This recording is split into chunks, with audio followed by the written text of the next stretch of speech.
Then we talk about variants, and what do we do with the variants? What is a variant? Right. Whenever you have different copies of a document, there tends to be differences in the words between them. So the big question is, what do we do with that? Now, our big focus is the Bible, but to be fair, we want to compare the Bible to other works of antiquity. So let's first compare the Bible to other works of antiquity and ask how many manuscripts we have and how old they are. So I looked up a couple of other works by a couple of other authors from old. You're probably familiar with some of them, right? We all know who Plato is. He wrote the Republic. Let's see, Homer, the Iliad. Did you have to read that one in school? Cool story, right? What? Oh, yeah.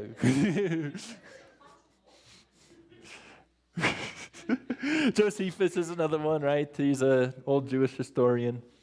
Now, I mentioned earlier in the last class that these presentations I'm doing are actually English translations from Russian presentations that I did in Ukraine. In fact, the last one was the first time I did it in English. So, whenever I was in Ukraine, I wanted to show how many manuscripts we have of things. So, I took 1 milliliter of water to represent one manuscript. Now, the problem is that here in the United States, we do not use milliliters of water, so I converted to Cheerios. Right. Now, each Cheerio that I have represents one handwritten copy before the advent of the printing press. Does that make sense? Okay, so first of all, let's consider Tacitus. He wrote the Annals of Imperial Rome,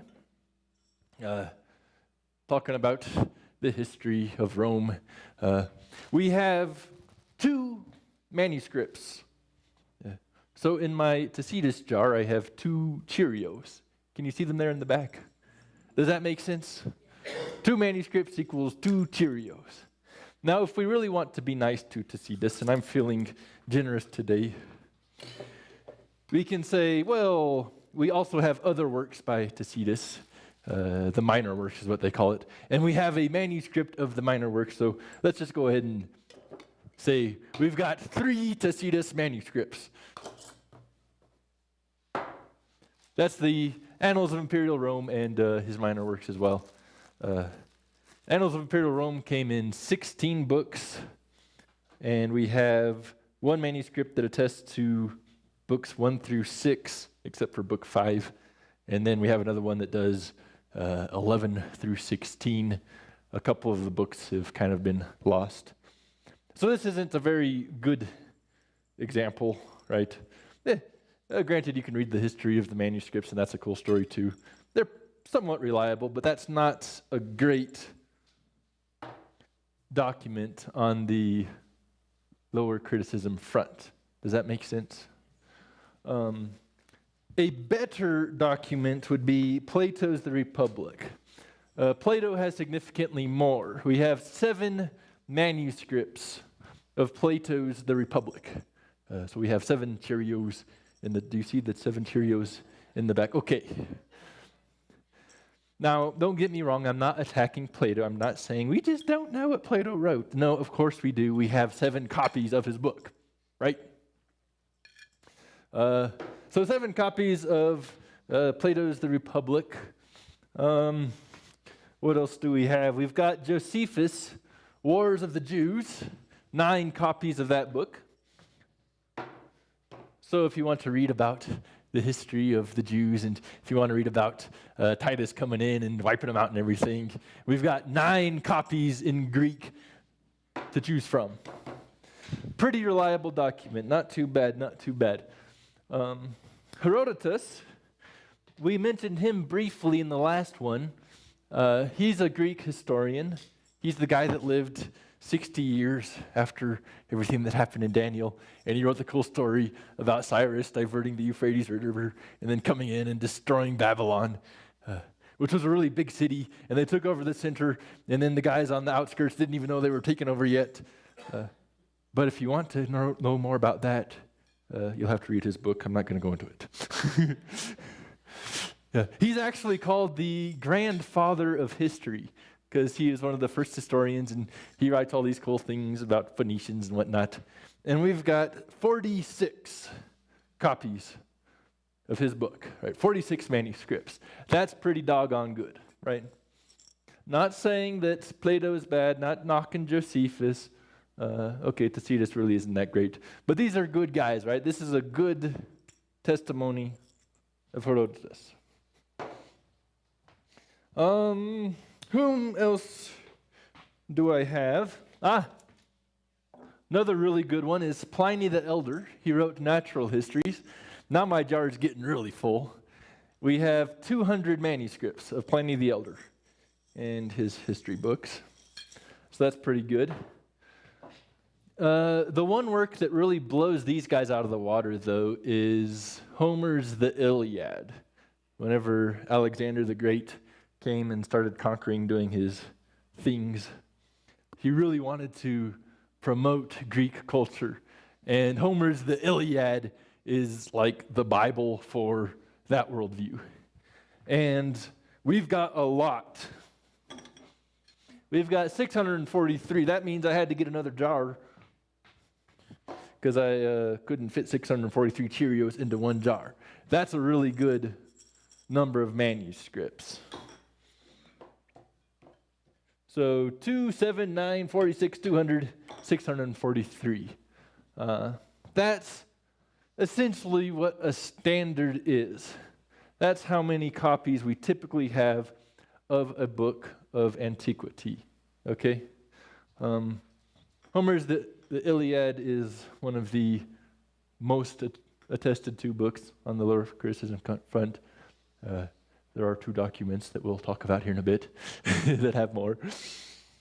But the standard is, if you've got over 100, you're doing pretty good. Does that make sense? Am I tracking? Okay. I was a liberal arts major, so I never know if I'm making sense when I talk about math. Oh, good. They got it.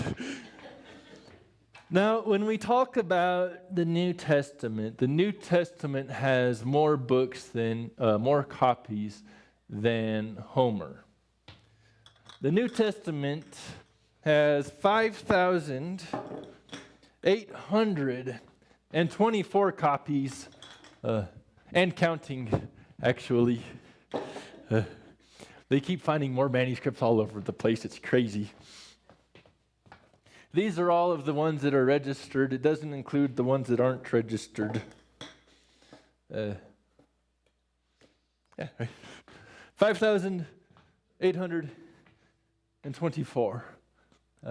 That is significantly more than Herodotus, the grandfather of history.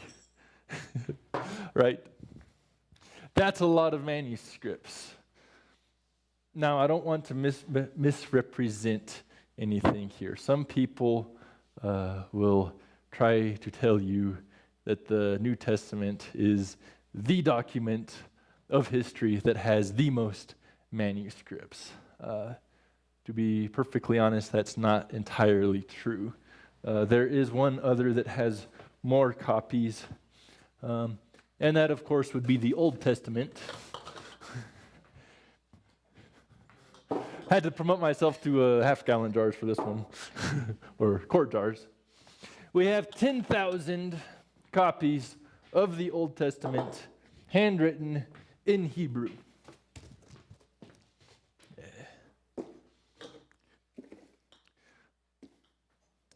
Let me put them up here where you can see. Okay, 10,000. So that brings us to over 15,000 biblical manuscripts as compared to third place, which is the Iliad at 643. Does that make sense? That's a big number, right? Okay, now, you're probably thinking, oh. Poor Josephus only has 9 manuscripts, right? You're starting to feel bad for Josephus. Well, don't. Because we do have some other sources for Josephus. We have translations. Josephus, of course, wrote the Wars of the Jews in Greek. But then some people thought that it was such an important document that they translated it. We actually have 30 copies of Josephus, War of the Jews, written in Old Church Slavonic. What is Old Church Slavonic? That's the language that was spoken before Russian developed, right? So the Christians that translated the Bible and the saints and all that stuff said, you know what, Josephus is a pretty interesting document. Let's translate it into Old Russian as well. We also have 74 copies of Josephus in Latin, also a liturgical language, because Christians thought Josephus was really worth reading in Latin, so they translated him to Latin. And we also have a Josephus in Syriac. Syriac is also a Christian language.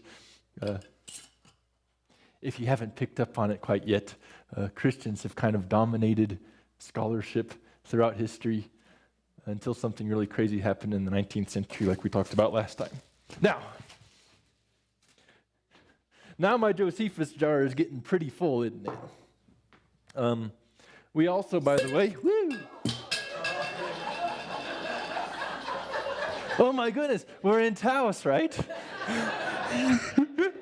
I didn't think about that. We have much less air pressure up here than down there where I put all my, oh man, that's goofy. I tell you what.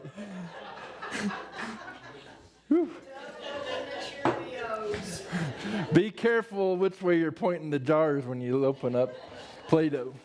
Now, Plato has a Syriac translation, which is really fragmentary and bad, but I'm feeling generous, so we'll give him another one. There you go. Hardly worth opening the jar for, goodness. Tacitus, he was not a very nice guy. Neither was Pliny. We don't have any translations of those two guys.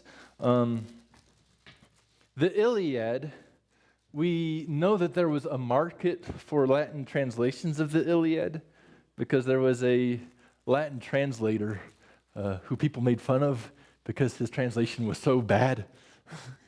Unfortunately, none of these Latin translations have survived, so we can't point and laugh at them anymore. There is a Latin poem in verse that's based off the Iliad. So it's got the cool story about Achilles coming out and doing that number, and but that's not a translation. That's just a poem. Also, isn't it interesting that the hero of the Iliad was a god man that suffered a blow to the heel and died? I've got a weird theory about how that might have worked its way into their pagan literature, but that's a topic for another day.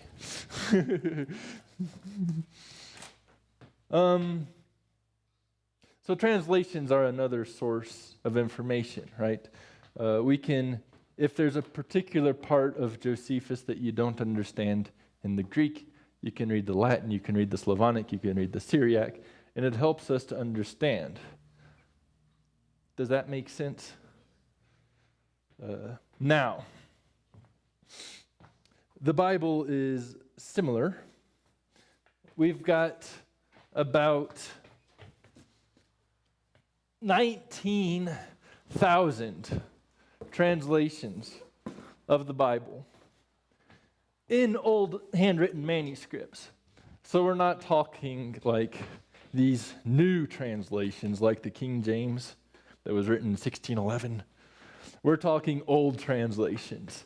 Old Church Slavonic, Coptic, Syriac, Latin, Old Georgian, Old Armenian, 19,000 handwritten copies. Hey.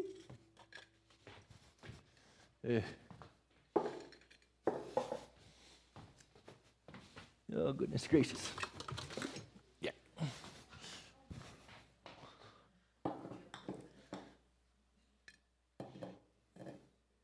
Can you see all of my jars? That's a lot, right? So if you're ever stumbling along in the New Testament text and there's a phrase that you just don't get in the Greek, well, you can look at the Syriac and you can understand how they translated it. Those, by the way, are just the New Testament translations. I'm not even going to try with the Old Testament. Goodness gracious. A lot of these include Old Testament translations, but we haven't counted the Septuagint and all the Septuagint copies we have, right? That's a lot, right? Now, don't get me wrong. I am not saying anything bad against the rest of antiquity, right? We do know what Herodotus wrote. We can figure out the Iliad, okay? And I think that most people who have really studied the classics will agree. But if somebody is trying to attack the Bible and say that we just don't know what was written there because we just don't have manuscripts, I'm sorry, they just don't know the numbers, okay? I almost forgot. I was on Facebook recently, and an article was there. It said that they found another biblical manuscript. Yay!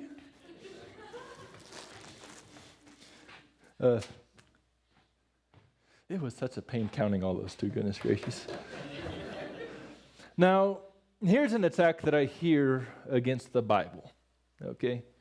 I was talking to a buddy, and he said, do you really know what the Bible says? I mean, it's been translated so many times. The translations are beneficial. Here's what breaks, right?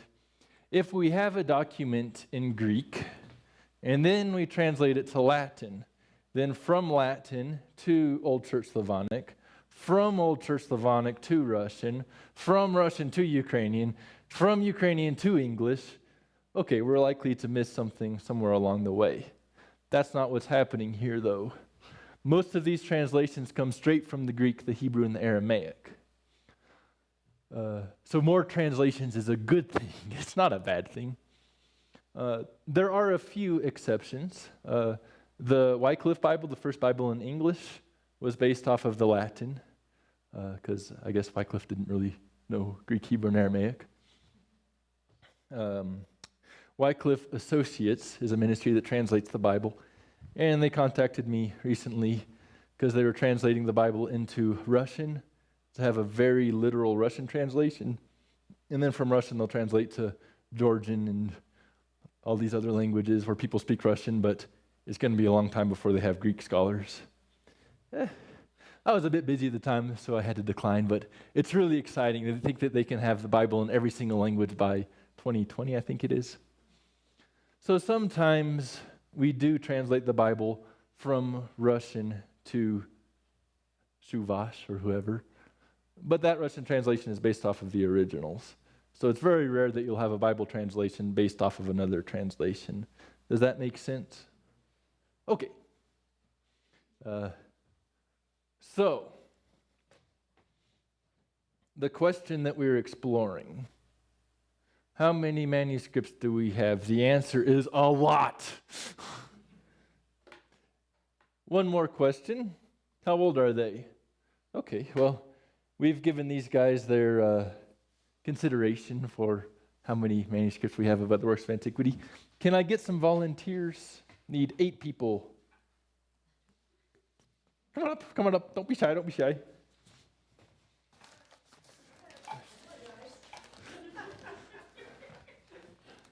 Would you stand right here, please? Okay.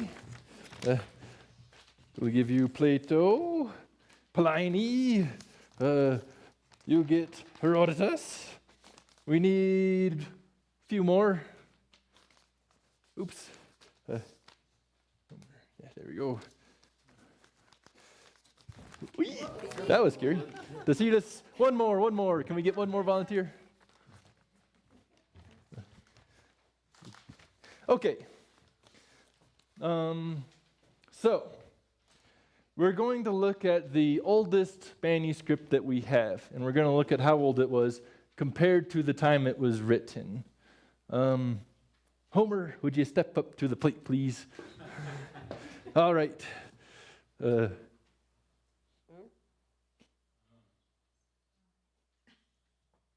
It didn't tangle. That's good. Would you hold on to this end? Yes. Would you hold on to this end and stretch it out down there, over here to this corner, right there. Whoa, wait. If that jar breaks, it's going to blow up. And then I've got to count them again, and that's terrible. Stretch it out. Okay. Can we scoot back a little bit? No, we can't. Oh, it's okay. Yes, yes. You might be outside of the lens. So anyone watching online, she's over there. Now, what does this line represent? Homer wrote the Iliad in 800 BC. Okay? So this is year 0, 800 BC, the year that Homer wrote it. The oldest manuscript that we have was copied somewhere in the 2nd or 3rd century AD, over here. Each inch represents a year, right? So we've got a 1,000-year gap between the time that Homer wrote the Iliad and the time that the oldest manuscript was copied. Does that make sense? This line represents 1,000 years. 1,000 years from the time that Homer wrote to the time that the oldest manuscript was copied. Okie dokie? All right, who has Plato's The Republic? Would you step up, please? All righty. Can you take that end that way? Oh, good, it didn't tangle. Bring them together there. We need... Okay, so... Starting point here. So this is the starting point. So this is where Plato wrote the Republic in 380 BC.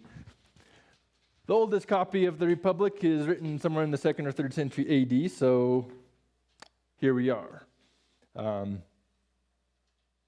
That time gap is 580 years. Does that make sense? Okay.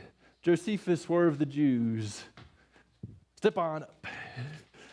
This is a newer document. It was written in 75 AD. Okay. Stretch them on out. Earliest copy we have is from 900 AD, leaving us with a gap of 830 years. Okay, not too bad. Tacitus, Annals of Imperial Rome. Alrighty. Thank you. Written in 109 AD. The earliest copy we have is from 850 AD, leaving us with a gap of 741 years, give or take. Okay. Herodotus, Histories. Alrighty. CJ and Cody are helping us out with this one, right? Yeah. The grandfather of history right here. Jay, here, grab that end. Yeah, there we go. We've got about a 600-year gap for that one. That's a pretty good one. Whom else do we have? Natural history? Old Testament. Let's bring up the heathen first. It's not very often I get to call my wife a heathen and get away with it. You got to take advantage of the opportunity when it does exist, though, right? Natural history was written in 77, 79 AD. The oldest copy is from the 8th century AD, leaving us with a 710-year gap. Does everyone understand what's happening here? Right. So this is how old manuscripts are compared to the date of the original, typically. Does that make sense? Now, Sorry, yeah. I have a question. So Yes, please. they were written and then it took that long to make a copy? They were copied the whole entire time, right? But the oldest copy that survives is from right here. Great question. Does that make sense? So the guy that wrote this first copy of Herodotus, he based that off of another copy, probably a couple of copies actually, right? Herodotus is a great author, so we got copies all throughout here, but somehow they disappeared. Yeah, they got old, they wore out. The dog ate it, you never know. Could you give me the Old Testament? We've got 2 strings in here. The Old Testament is a bit of a tricky one. If we look at the backup, the Old Testament was written by several authors over a long period of time, right? The oldest fragment of the Old Testament that we have is a little piece of Numbers. And this little piece of Numbers was copied in 650 to 507 BC, right?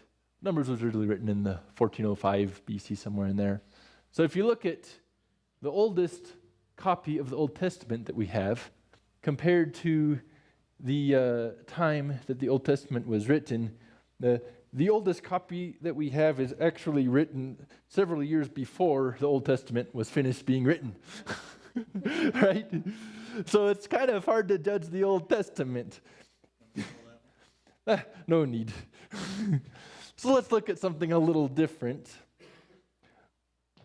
We'll look at, of course, that's Numbers. If we look at that particular manuscript compared to when Numbers was written, it would be typical, right? It'd fall over here somewhere, right? Numbers is one of the earliest books of the Old Testament that was written. What's the first book of the Old Testament ever written? Job. Yeah, it's actually Job. Yeah. Now, the Old Testament, thank you. Can you hold it right there so everyone can see where you are? So that's the oldest Old Testament manuscript that we have. But if we look at the oldest manuscript that we have compared to when that particular portion of the Old Testament was written, then we end up with Malachi from the Dead Sea Scrolls. It was originally written in 431 BC. That's when Malachi wrote it. The Dead Sea Scroll that we have with a copy of Malachi was copied in 150 BC, leaving us with a gap of 282 years. Does that make sense? That's pretty doggone good, isn't it? There is one that's a little bit better than that, and that would be the New Testament. There's a little bit of debate over the authorship of John when it was written, but assuming that we hold to a date of 54, which is a standard date for John, a lot of people would say later. I think Randy White would push it a bit later, which means that the following string is even shorter. But the oldest copy we have is from 98 AD.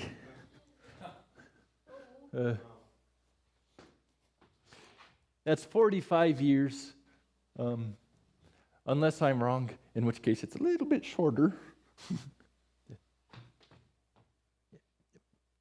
Right there. Okay. We can't trust John, though, because that's just too far, isn't it? This is absurd, right? Oh my goodness, I was reading Rabbi Shmuley Boteach, who is a fun author to read, but he was attacking Christianity, and he said that the Gospels were written to kind of modify this Jesus story to make it friendly to the Roman Empire. I'm sorry, but we've got a copy of John that was written before Shmuley is saying that John was written. That's impossible, right? So, the first question is, how many manuscripts do we have? The answer is a lot. The second question, how old are they? They're stinking old, right? They were copied right next to their date of authorship. Thank you so much for your help. Give them a round of applause. You can just set your strings down and we'll worry with them later. So that makes sense, right? Now, we are left with another question, though.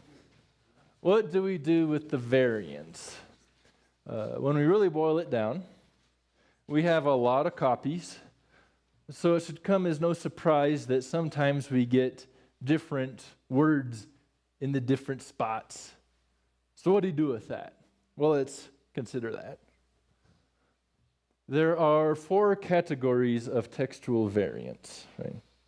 What do I mean when I say textual variant? A difference in a word or a phrase between 2 documents, right? We've got 4 categories. The largest category, and by largest I mean more than 50%, most variants that you come across will be in this category. Spelling, right? A difference in spelling. The second to largest is small differences in the text which do not affect the meaning of the text whatsoever. Right? They often disappear by the time you translate them into English even. The next to greatest, or the second to smallest category, is differences which do affect the meaning of the text, but do not affect the theology of the text. Okay? The fourth and the very smallest category of differences is variants which can affect theology. Okay? 4 categories, there they are, listed in rank by size. Let's take a look at examples of each of these. We live in a really fascinating time, by the way. You can get online and look at actual manuscripts. There are some guys down in Dallas trying to scan and make manuscripts available. They don't have nearly as many that exist available, but you can really look at a lot of them, and it's a lot of fun.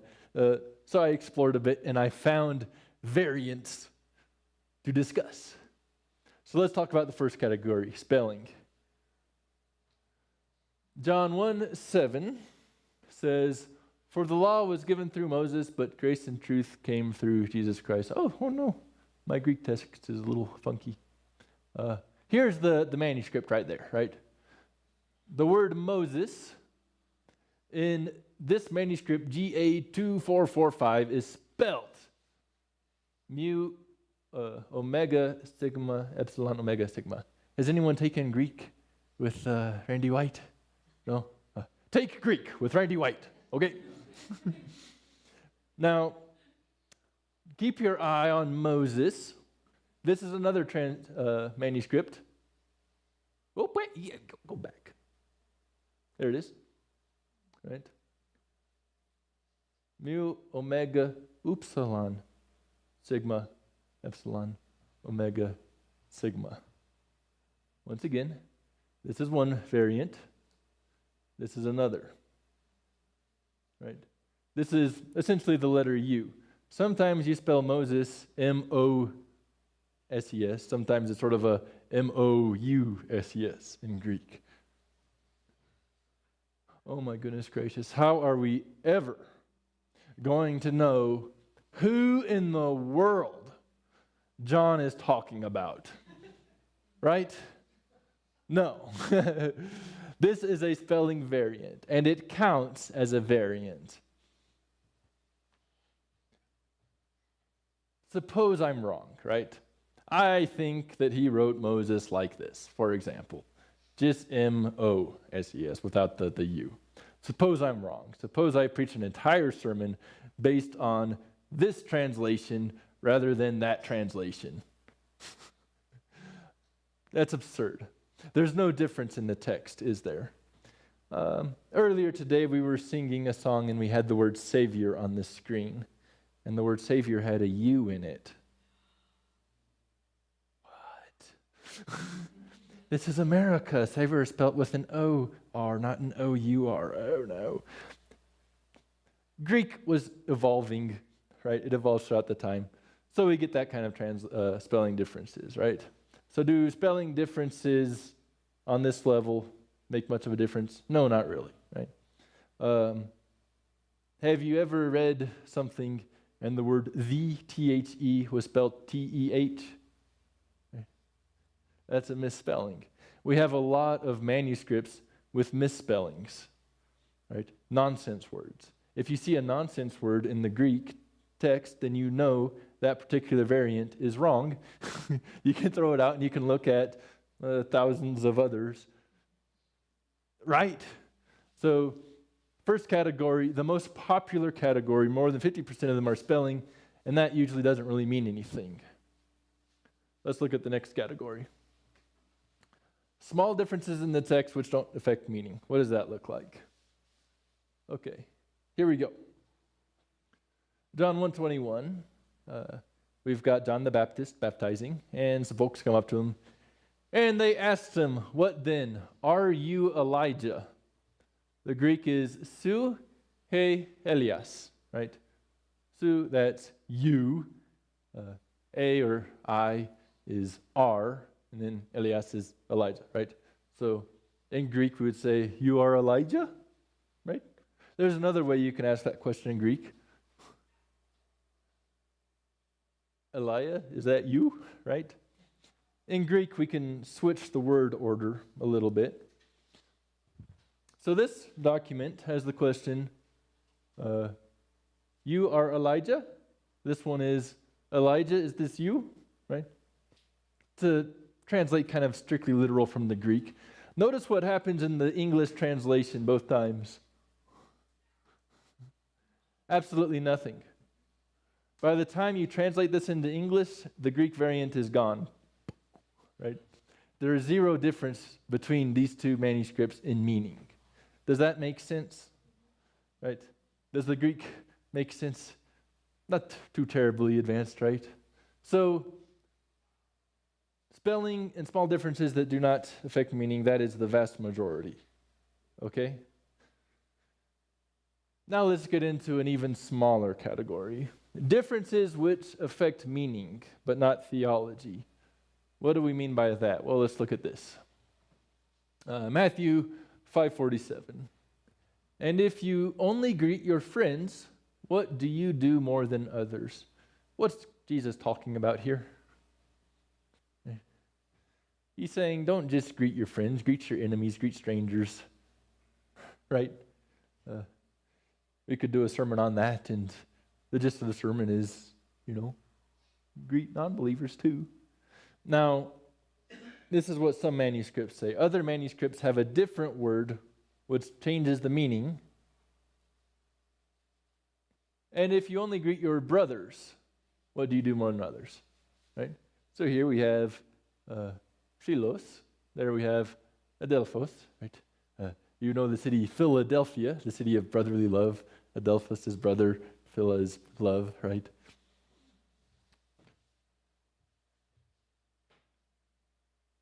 Brothers is a different word than friend, right? These two different words have two different meanings. Is that safe to say? Does that make sense?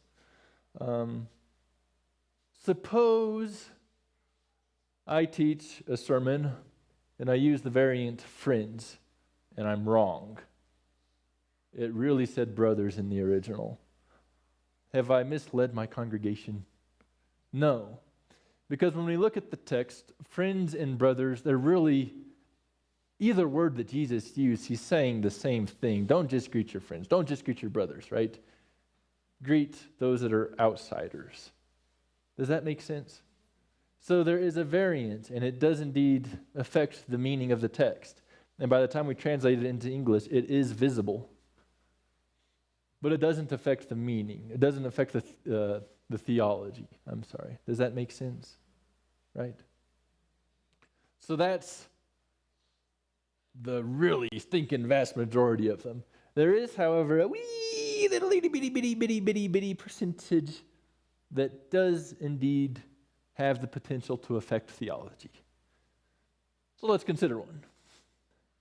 1 Timothy 3:16. God was manifested in the flesh. This is a manuscript that the Jehovah's Witnesses like to talk about because Jehovah's Witnesses, they reject the deity of Christ. When was God manifested in the flesh? What's Paul talking about? He's talking about Christ, right? Christ, we believe in the deity of Christ. Christ is God. He was manifested in the flesh at the incarnation, right? This is dogma, fundamental orthodoxy. The Jehovah's Witnesses will point to it and say, looky there. Theta sigma with a line over it. In Greek, whenever we write the name God or Jesus or Lord, sometimes I'll just take the first letter, the last letter, put a line over the top, and it's short. Okay? It's okay. The Jehovah's Witness will say it should not be God manifested in the flesh. It should be He was manifested in the flesh. You see, it's an omicron sigma. The difference between omicron and theta is just that little line, right? Do you understand the Jehovah's Witness argument about that? So he's not talking about God manifested in the flesh. It's He, Jesus, was manifested in the flesh. What do we do with this? Well, there's not a single doctrine in the entire Bible that is based off of a textual variant. Okay? Not a single doctrine in the entire Bible is based off of a textual variant. So when it comes to this, we can just say, okay, I happen to believe it was indeed the word theos, God was manifested in the flesh. But I can just give the Jehovah's Witnesses 1 Timothy 3:16. Okay, take that one. I still have an abundance of other texts to prove that Jesus was God, right? Let's name some of them. John 1, that's my favorite, right? We can look at how Thomas called him my Lord and my God. I kind of tend to agree with Thomas, right? He was worshipped. Oh, Revelation has some real zingers in there, right? So what do we do with the variants that can affect theology? We just go to other texts, right? Does that make sense? Piece of cake. So, how many manuscripts do we have? A lot. How old are they? Old. What do we do with variants? Well, with the ones that actually matter for theology, we just go to other proof texts, right? Easy. Make sense? So, in the first part, we discussed whether or not we can trust the original Word of God, and we decided, yeah, we can. Can we trust the manuscripts? Yeah, absolutely. If you have a friend that doesn't trust the manuscripts, it's probably just ignorance. He probably just doesn't know. And ignorance you can fix. Ignorance is just not knowing, right? Please present the numbers. You can make the call yourself, right?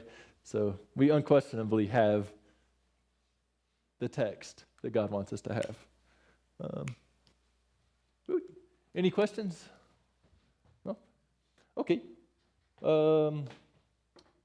Music team, come on up. I understand this is a Baptist church, so invitations are kind of the norm, right? We don't do an invitation, we do a closing song. A closing song, okay. Great. So, lead us away.